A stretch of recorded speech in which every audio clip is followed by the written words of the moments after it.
டோனிச்சிவா guys, இன்றைக்கி நம்ம என்ன பண்ண போகிறோம்னா ஸ்போர்ட்ஸ் அனிமே பற்றி பேச போகிறோம். ஒருத்தர் கொஞ்சம் பேர் கேட்டிருந்தாங்க ஸ்போர்ட்ஸ் அனிமே நான் இன்னும் என்னென்ன இருக்குது, பேட்மிண்டன் சம்மந்தப்பட்டது என்ன இருக்குதுன்னு. நான் எல்லா ஸ்போர்ட்ஸ் அனிமே பற்றி சொல்கிறேன் இந்த வீடியோவில். இந்த மாதிரி வீடியோ ஏன் பண்ணுறேன்னா, இப்போ டைம் பார்த்தீங்கன்னா 1:17 ஆகுது, 1:18 ஆயிடுச்சு. 1:18 ஆகுது. நான் ஏற்கனவே தூங்கிட்டேன், எனக்கு தூக்கம் வரல. அதனால் ஒரு வீடியோ பண்ணி ஃபஸ்ட்டு நான் போன வீடியோவில் சொன்ன மாதிரியே லவ் ஆல் பிளேன்னு போடுங்க. இந்த மாதிரி ஒரு அனிமே சீரீஸ் வராது, கேட்ராமா தான் வரும்.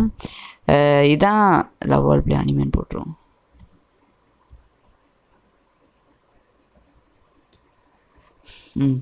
இதான் 2022 ஒரு சீசன் தான் இருக்குது. அந்த சீசனில் என்ன ஆகும்னா, ஸ்பாயில்ஸ் கொடுக்க விரும்பலை. நான் ஸ்பாயில்ஸ் கொடுக்க ஆசையாக தான் இருக்குது, விரும்பலை. அதில் என்ன ஆகும்னா, மெயின் கேரக்டர் மிசுசிமா என்ன பண்ணுவான்னா, அவன் மோஸ்ட்டாக எல்லாத்துலேயும் மாதிரி ஒரு கிளப்பில் போய் ஒரு ஹை ஸ்கூலில் போய் சேருவான். அது ரொம்ப ரெப்யூட்டட் ஹை ஸ்கூலாக இருக்கும்.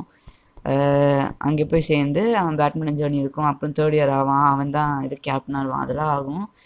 இதில் பாருங்கள், எல்லாம் கூஸ்பம் மூமெண்ட்ஸும் நிறையா இருக்கும், செமையாக இருக்கும். அவன் நடுவில் டவுன் ஆயிடுவான். அவனோட ரோல் மாடலோட விளையாண்டு டவுன் ஆவான். ஆனால் திரும்ப ரோல் மாடலே தோக்கடிப்பான். என்னென்னா சேலரி மென்ஸ் கிளப். இது ஒரு கொஞ்சம் டிஃப்ரெண்ட்டான அனிமே. அவங்க இப்போ நீங்கள் பிஸ்னஸ் படிக்கிறீங்கன்னு வச்சுக்கோங்க, அதுலேயும் கொஞ்சம் சேர்த்துருப்பாங்க. இவங்க எல்லா பிஸ்னஸையும் பேட்மிண்ட்டையும் ஒன்றா, இவங்க வேலைக்கு போய்ட்டுருப்பாங்க. வேலை முடிச்சோடனே பேட்மிண்டன் விளையாடுவாங்க. அதனால் இவங்க பேட்ரி மேன் கிளப் அப்படி, ஏன்னா பேட்ரி எதுவும் பேட்மிண்டன் சேலரி பேட்ரி மேன்ஸ் அப்படின்னு வச்சுருப்பாங்க. சூப்பராக இருக்கும். இன்னொரு அனிமே இருக்குது, அது full and full women's badminton பற்றி. அதுக்கு பேர் ஹனேபடோ. இது நான் பார்க்கலான்னா நல்லா இருக்குன்னு சொல்லியிருக்காங்க நிறையா பேர். உங்களுக்கு இந்த மாதிரி நிறையா ஸ்போர்ட்ஸ் அனிமே பார்க்கணுன்னா ஹைக்யூ பாருங்கள். ஹைக்யூ ரொம்ப நல்ல அனிமே. நிச்சயமாக நான் ஹைக்யூ ரெக்கமெண்ட் பண்ணுவேன்.